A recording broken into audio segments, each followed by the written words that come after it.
Hello everyone and welcome back to the Great Book of Grudges. My name is Nathan and we're going to talk about Endgame Scenarios. So here we are when we're starting a campaign. We have a lot of new functions and you can see that all here. It's actually kind of pretty.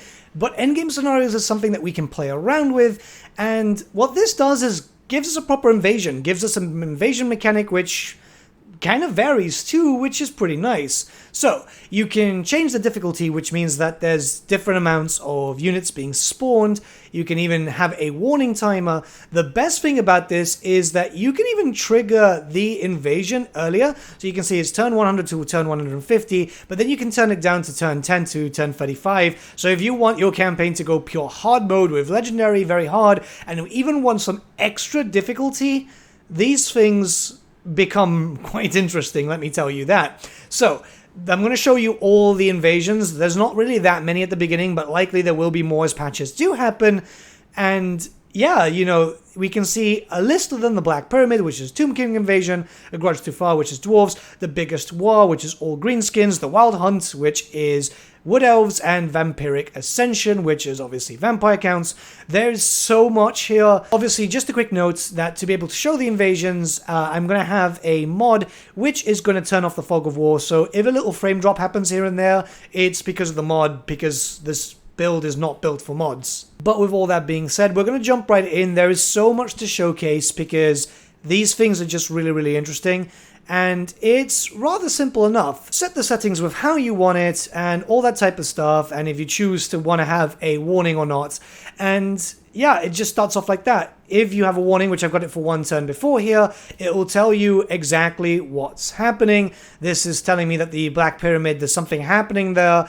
So there's Tomb Kings getting ready for battle, all that type of stuff, which I think is pretty thematic, and these things are just going to add a little bit more flavor. You'll have the usual faction encountered notification, and you know that can take you there. If you don't have anything in that area, well, unfortunately you won't be able to see anything, and that's for a campaign victory. This is actually for the ultimate campaign victory. However, if you decide to use a mod or already have vision of those areas, this is what you see on a standard difficulty setting. So that's the basic 100 one.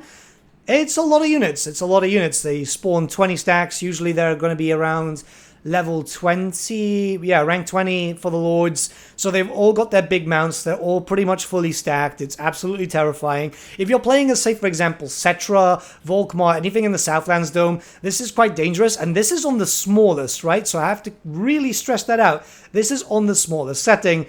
So if you want a really difficult campaign, and a lot of us are gluttons for punishment, I think that's probably the best way of saying it. Well, you're no masochists too. This is going to make your campaigns a lot more interesting. It just adds in a level of a proper threat. As I've been playing a few campaigns having them on, honestly, I'm never going to play campaigns without them off because it just kind of adds in a lot more flavor and just a lot more fun. But they do get a little bit more hectic. So when you look towards the vampire counts, and by the way, this is on the maximum, so this is the maximum difficulty that you can put this.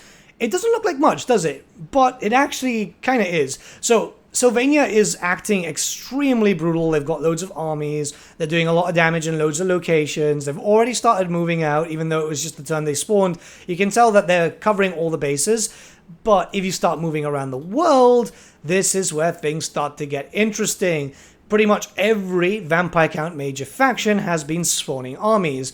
So Manfred has a bunch of enemies in the Southlands. This adds to a bit more of the whole Ascension thing, where Musalon and our good friend Kemler have built a lot of armies too. They've started taking over Britonia. And then, not even that, but Helman Ghost, the joke of the Warhammer Fantasy setting. Well, Total War Warhammer Fantasy setting, they're worse than the Warhammer Fantasy ones. Well, he started launching an invasion too. So there's loads. There's absolutely loads. I don't know if the minor factions get affected by this a lot or not, but I know that the major ones do, and it's just freaking scary. Because a lot of the world has now just kind of fallen into vampiric corruption, and if you're playing in very hard, or legendary mode, even in normal, they can be quite aggressive. Obviously, keep in mind that, yeah, player bias does keep a thing going, but in most cases, they've already been fighting with other factions.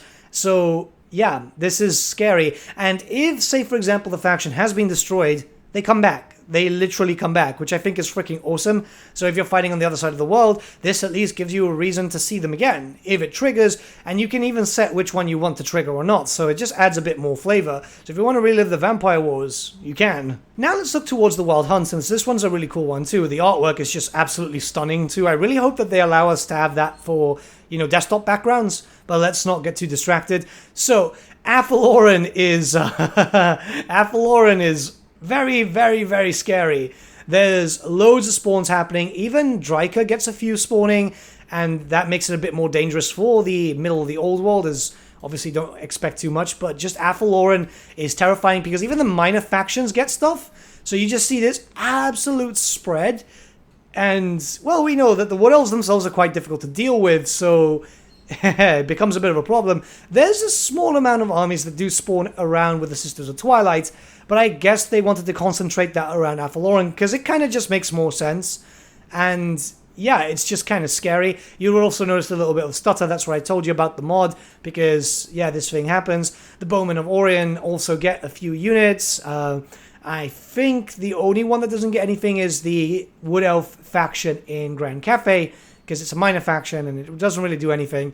But yeah, that means that you have a lot more to deal with. So if you're playing as Bretonnians, it's going to be interesting for you. It's going to be very, very interesting. Or say, for example, Ike Claw, who generally does go for that. It's just, it adds a level of a threat which I've been wanting for a long, long time. And come on, we all like it just a little bit harder, right? It's just cooler that way. The Dwarf one is freaking cool because you get real War of the Beards vibe, just proper ancestral throng. If you remember about the end times where they just kind of like go, yeah, let's go destroy everything, Blood of the Ancestors type of stuff, and the artwork is freaking cool too.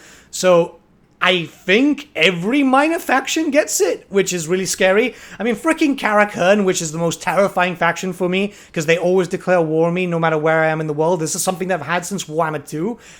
They get it. You get, you know, Karak-Norn gets it.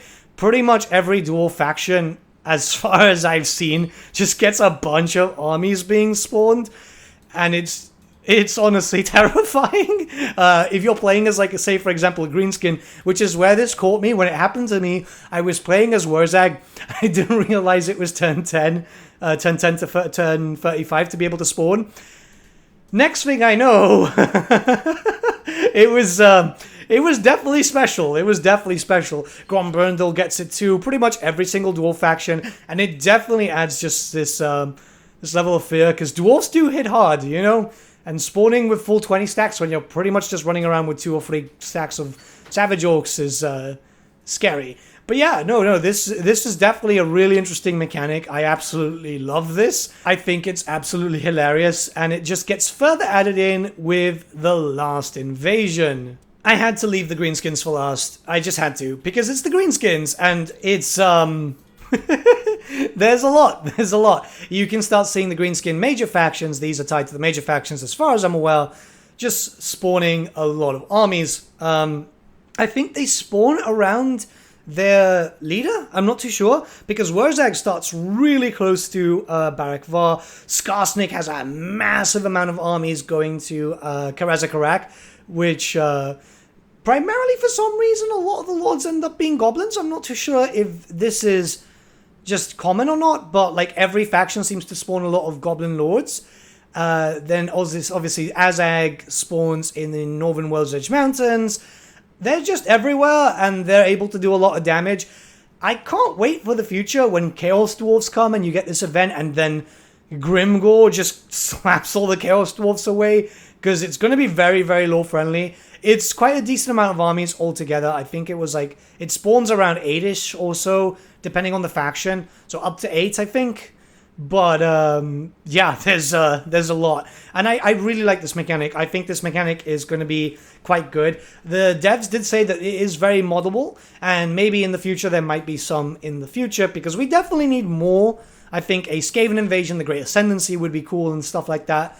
I couldn't find, at the beginning, I couldn't really find Grom, because I thought he spawned in North one for some reason, but no, he spawns down in Bretonnia, and that causes a bunch of issues, which they did spawn all around Grom.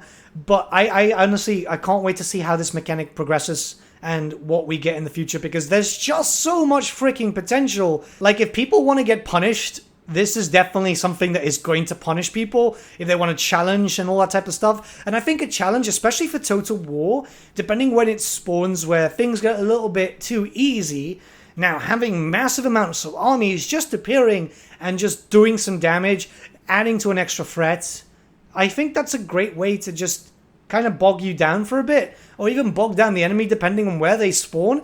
So yeah, or if you just want to go insane like I do, just like have them spawn as early as possible and see the absolute carnage that they can do.